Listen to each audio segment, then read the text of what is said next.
안녕하세요. 김영민의 명품 주식 아카데미. 아니 들으셨어요? 어색하게 하라는데? 아 그래요? 아니 저희 어색한 거 컨셉 아닙니다. 우리 잘 맞잖아요. 네, 이제 호흡이 아주 잘 맞고 있으니까요. 너무 잘 맞아요. 어색한 거 강요하지 않으셨으면 좋겠습니다. 네. 알겠습니다. 저희 지난 시간 아카데미에서 공시를 배워봤잖아요. 네. 또 계산기를 두드려 보신 분 또 남겨주시면 또 그쵸? 네, 실제로 우등생이에요. 지난주에 말씀드렸던 YIK라는 종목이 네. 제가 딱 말씀드린 그날 주가가 많이 빠졌었거든요. 그러고 나서 다음 날부터 이제 3일 연속으로 계속 올라가면서 네. 다시 한번 이제 8,000원 근처까지 상승을 하고 있잖아요. 실제로 여러분들이 YIK만 가지고 사례를 한번 연구를 해보신 분들은 상반기 때 실적이 정말 좋겠구나. 네. 그동안에는 우리 개인 투자자분들이 실적 발표가 나오면 그 나오고 난 이후에 그걸 보고 실적 좋네 매수 맞아요. 이렇게 투자를 좀 하셨단 늦게, 말이에요. 예. 그러면 분명히 늦을 수밖에 없다라는 거죠. 그래서 조금 선행적으로 특히나 올해는 반도체라든지 이런 이제 수주 공급 계약이 많이 나오는 이제 투자 사이클과 관련되어 있는 업종들이 시장의 이제 주도 섹터로서 역할을 하고 있기 때문에 네. 지난주에 말씀드렸던 그 수주 공시를 분석하는 방법, 계약의 상대방 그리고 계약 금액 그리고 가장 중요한 거 계약 기간 그렇죠. 이게 얼마나 긴지 그걸 이제 여러분들 좀 확인을 해보시면서 네. 직접 한번 발품을 한번 팔아보시는 것도 좋은 전략이 될 수 있겠다 이렇게 우리 복습을 좀 아카데미 해드렸습니다. 인기가 너무 많아서 네. 우등생을 좀 뽑아보면 어떨까 싶은데 너무 네. 깜짝 제안이에요. 어떠세요? 어떻게 뽑을까요, 우등생은? 지난 시간에 이제 복습한 거를 우리 네. 채팅창에 올려주시거나 하면은 매니저님 네. 쭉 한번 보시고 네, 알겠습니다. 정말 네. 디젤 V 일주일에 한 분씩이라도 좀 그래 그러면 볼까요? 추첨을 해가지고 우등생을 알겠습니다. 뽑아주면 좋을 것 같네요. 예, 오늘 네. 일단 내용부터 한번 보고 저희가 바로 받아볼게요. 네. 오늘 주제는 뭘까요? 오늘 주제는요. 네, 다음 슬라이드 좀 넘겨주시죠. 쿠팡맨에게 감사를. 오늘 제가 얘기해드릴 건 이제 핫이시죠. 쿠팡이에요. 어쨌든 김영민 매니저의 스타일을 아시는 분들은 사실 쿠팡과 관련된 종목들이 이미 다 급등을 했잖아요. 그러니까. 이제 와서 제가 여러분들께 뒷북친다. 무슨 쿠팡 관련된 수혜주가 뭐다 이걸 말씀드리려고 하는 게 아니에요. 네. 쿠팡 관련된 수혜주는 뭐 저보다 이제 여러분들이 더 잘 아실 거라고 보고요. 제가 월요일 아침에 이제 장 출발하기 전에 동방이라든지 KTH라든지 KCTC 이런 종목들을 말씀드렸었는데 실제로 그 종목들이 그냥 이틀 내내 계속 지금 상한가를 가고 있어요. 맞아요. 그 외에 많은 이제 또 제지 관련된 종목들, 골판지와 관련된 종목들도 급등을 하고 있고 네. 대부분 다 이제 쿠팡과 관련된 수혜주로 이제 엮이면서 주가가 이제 올라가는 종목이라고 보시면 되는데 오늘 제가 말씀드릴 거는 종목보다 더 중요한 과연 이 쿠팡이 미국 증시에 이제 상장을 추진하고 있는 이 쿠팡이 어떤 의미를 가지는 건지를 분석을 좀 해드리려고 오늘 쿠팡맨에게 감사를 우리가 작년에 코로나19 때문에 정말 힘들었는데 우리 쿠팡맨들 때문에 그래도 버틸 수 있었잖아요. 그럼요, 예. 오늘 주문을 하고 나면 다음날 아침에 출근할 때 배송이 딱 와 있는 네. 정말 로켓 정말 환상적인 진짜 그 배송 시스템이잖아요. 네. 그래서 그런 쿠팡이 과연 얼마나 이제 기업 가치를 또 가지고 있을까. 그리고 그와 관련된 우리가 시장에서 진짜 주식을 좀 바라보는 관점을 어떻게 좀 세워야 될지 그런 부분들을 오늘 교육을 좀 해드려 보도록 하겠습니다. 쿠팡이 알고 봤더니 되게 재밌는 부분이 많더라고요. 네, 맞아요. 하나씩 좀 파헤쳐 볼게요. 그 그림을 보시면은 네. 왼쪽에 지금 오른쪽에 쿠팡이 있잖아요. 예. 옆에는 또 뜬금없이 테슬라가 있거든요. 요 회사들이 과연 또 어떤 관계가 어떤 있는지도 연관이 오늘 한번 있는지. 설명을 드려보겠습니다. 자, 다음 슬라이드 열어주시죠. 네. 테슬라 요건. 갑자기 그래 테슬라 요건 쿠팡 얘기하는데 테슬라가 왜 나오느냐? 네. 사실 이제 쿠팡도 그렇고 테슬라도 그렇고 불과 뭐 1, 2년 전까지만 하더라도 테슬라도 만년 적자가 나던 회사였어요. 맞아요. 근데 이제 테슬라 요건 좀 더 구체적으로 말씀드리면 테슬라 상장 요건이라는 게 있는데요. 테슬라가 말씀드린 대로 적자 투성이인 회사가 나스닥 시장에 상장이 돼가지고 그야말로 잭팟이 터졌잖아요. 완전 세계적인 기업이 됐죠. 어마어마한 회사가 돼버렸잖아요. 그래서 우리나라도 테슬라처럼 아니 성장 잠재력이 있는 회사들을 적자가 난다라고 해서 무조건 상장을 안 시켜주면 안 되겠다. 상장을 시킨다라는 게 뭐냐면 기업 입장에서는 자본 조달을 하는 그쵸, 거잖아요. 네. 그 자본 조달을 한 것 가지고 신규 사업에 투자를 하거나 미래의 어떤 성장 사업에 투자를 해가지고 회사의 규모를 키울 수 있는 기회를 주는 거잖아요. 그래서 우리나라에서도 테슬라 상장 요건이라는 걸 만들어가지고요. 상장 요건에 코스피, 코스닥에 상장되는 요건이 정말로 까다로워요. 그래서 그 요건에 충족되지는 않지만 테슬라 상장 요건이라는 걸 따로 만들어가지고 성장 잠재력이 있는 기업, 쉽게 얘기하면 적자가 나는 기업도 상장할 수 있는 기회를 주자라는 게 바로 테슬라 상장 요건이고요. 우리나라는 2017년 1월 달부터 이 테슬라 상장 요건이 시행이 됐다. 그래서 결국은 역동적인 어떤 자본시장을 구축을 하고 벤처 투자 활성화를 위한 제도를 만들기 위해서 테슬라 요건이 상장이 됐다. 네. 뭐 교육 내용하고는 상관없지만 앞으로 PPT에 파란색은 좀 빼주셨으면 하는 부탁을 한번 드리고요. 무조건 빨간색으로 만들어주시라는 말씀 좀 드리도록 별로 안 하고. 좋아합니다. 예. 네, 어쨌든 테슬라 요건이 이런 거다. 예. 다음 슬라이드 한번 넘어가 보도록 하겠습니다. 그래서 테슬라가 여기 또 파란색이 보이는데 아주 거슬리네요. 그래서 테슬라가 과연 어떤 회사였는지를 소개를 해드리면 테슬라처럼 쿠팡도 이렇게 성장할 가능성도 있겠구나라는 걸 말씀드리기 위해서 제가 테슬라를 오늘 비교를 해드리기 위해서 준비해 온 거거든요. 여기 보시는 것처럼 이제 테슬라의 이제 요 로고는 아마 대부분 다들 아실 거예요. 요 테슬라라는 회사가 이제 어떻게 생긴 회사냐? 2003년에 앨런 머스크를 포함해가지고 거의 한 6, 7명이 공동으로 창업을 한 회사가 바로 테슬라라는 회사예요. 여러분들 잘 아시는 것처럼 이 테슬라의 이름이 어디서 왔느냐? 바로 이제 교류 전기를 이제 발명을 한 니콜라 테슬라에서 따온 거거든요. 그래서 2013년부터 정말 놀라운 사실이 뭐냐면 2013년부터 2017년까지 무려 15년 동안 단 한 번도 흑자가 난 적이 없어요. 테슬라는. 무려 누적 적자가 46억 달러였어요. 그런데도 불구하고 나스닥 시장에 이제 상장을 시켜준 거예요. 그리고 나서 드디어 테슬라가 기업 가치가 이제 급등을 하기 시작한 게 2018년에 모델 3 양산에 이제 성공을 하기 시작하면서 그야말로 이제 수율이 안정이 되니까 자동차를 1년에 막 3만 대밖에 못 만들다가 10만 대, 20만 대, 50만 대까지 이제 생산할 수 있는 양산 수율이 이제 만들어진 거예요. 그러면서 드디어 2019년 4분기 때 드디어 이제 2019년 4분기 때 흑자 전환이 성공을 했고 그리고 이제 현재 시가총액이 무려 1,000조 원이 된다는 거예요. 1,000조 원. 무려 이제 시가총액이 1,000조라는 게 어떤 의미냐? 작년에 이 테슬라라는 회사가 1년에 이제 벌어들인 돈이 한 2조 원 정도 돼요. 근데 시가총액이 약 1,000조 원이다.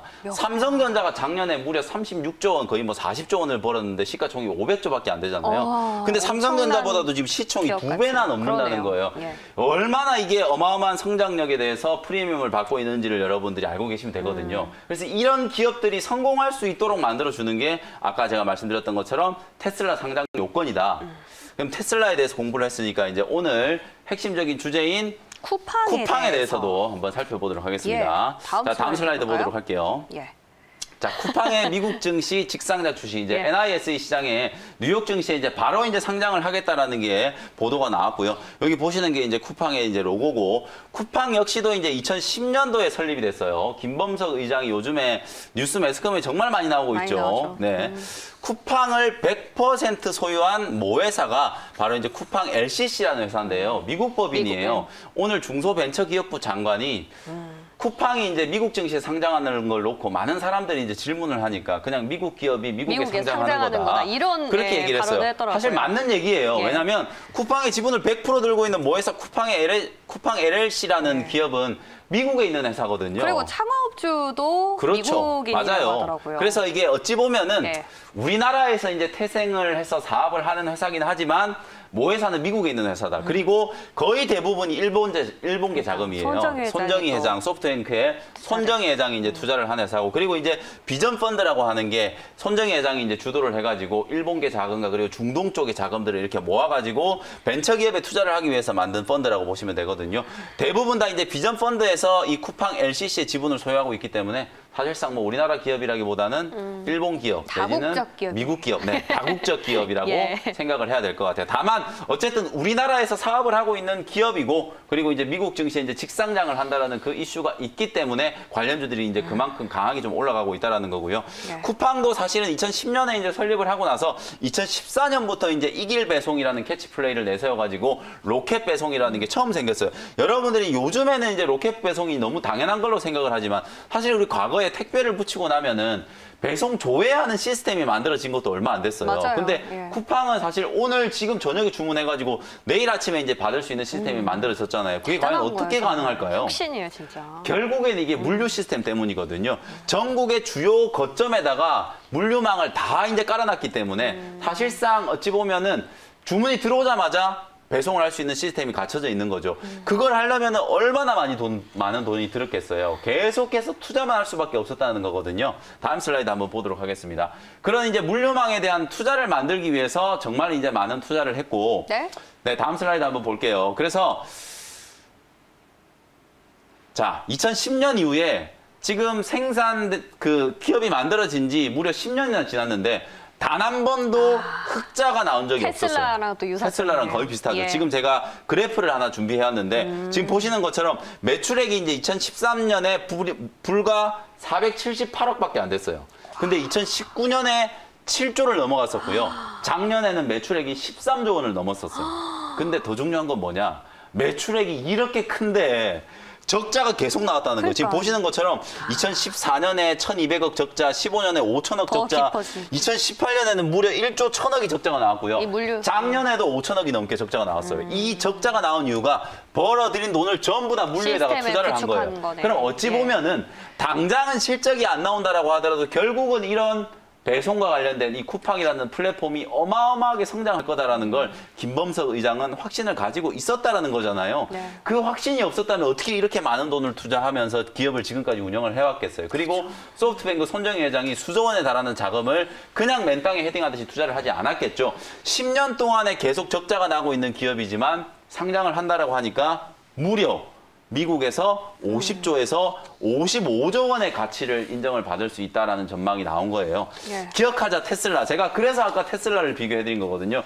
테슬라도 2003년에 설립이 된 회사지만 2018년이 돼서야 겨우 이제 흑자가 만들어질 수 있는 기반이 만들어진 거예요. 쿠팡도 제가 생각했을 때는 올해도 사실은 뭐 흑자 전환이 가능할지 모르겠어요. 다만 2, 3년 안에는 흑자 전환이 분명히 되게 될 거고 미국에 만약에 상장에 최종적으로 성공을 한다면 막대한 자본 조달을 할 수 있잖아요. 그 자본을 가지고 우리나라뿐만 아니라 뭐 일본에도 투자를 할 수도 있는 거고 중동에도 투자를 할 수 있는 거고 정말 성장 잠재력이 이제 어마어마한 기업이 바로 쿠팡이라는 기업이다. 그래서 기업의 주가는 결국 지금 당장의 실적보다는 미래 성장성과 혁신에서 높은 프리미엄 받을 수 있다. 이걸 여러분들이 이제 꼭 기억을 하시면 좋을 것 같습니다. 예. 다음 슬라이드 한번 보도록 할게요. 진짜 수혜주. 진짜 쿠팡의 수혜주가 뭐냐? 예. 사실 제가 아까 말씀드렸던 것처럼 뭐 동방이라든지 이런 물류와 관련된 종목들 그리고 쿠팡이 또 OTT 플랫폼을 만든다 그러니까 컨텐츠를 이제 납품하는 KTH 같은 종목도 급등을 네. 했고 많은 종목들이 이제 쿠팡의 수혜주로 분류가 됐는데 진짜 수혜주는 뭐냐면 네이버나 카카오였어요, 사실은. 왜 그러냐면 시가총액이 불어난 것만 따져보면 되거든요. 쿠팡이 만약에 미국에 상장해서 50조에서 55조 원 정도의 이제 가치를 인정받는다라고 하면 네이버가 한 60조 정도 되잖아요. 그러면 쿠팡에 비해서 사업 규모가 2배 이상 크고 실적은 뭐 비교도 할 수 없을 정도로 잘 나오는 네이버가 60조밖에 안 된다는 건 쿠팡에 비교를 해보면 너무 싸다라는 생각이 들잖아요. 그러니까 쿠팡이 상장한다 그러니까 네이버의 목표 주가가 막 80만 원, 100만 원까지 올라가는 거예요. 그러면서 네이버의 주가가 어제 오늘 이틀 동안에 그런 측면에서 급등이 나온 관련주로 거예요. 꼽혔구나. 네, 그래서 이제 관련주로 꼽힌 거고요. 예. 카카오도 마찬가지죠. 역시 카카오도 비슷한 플랫폼 사업을 하는 회사고 인터넷 기업이잖아요.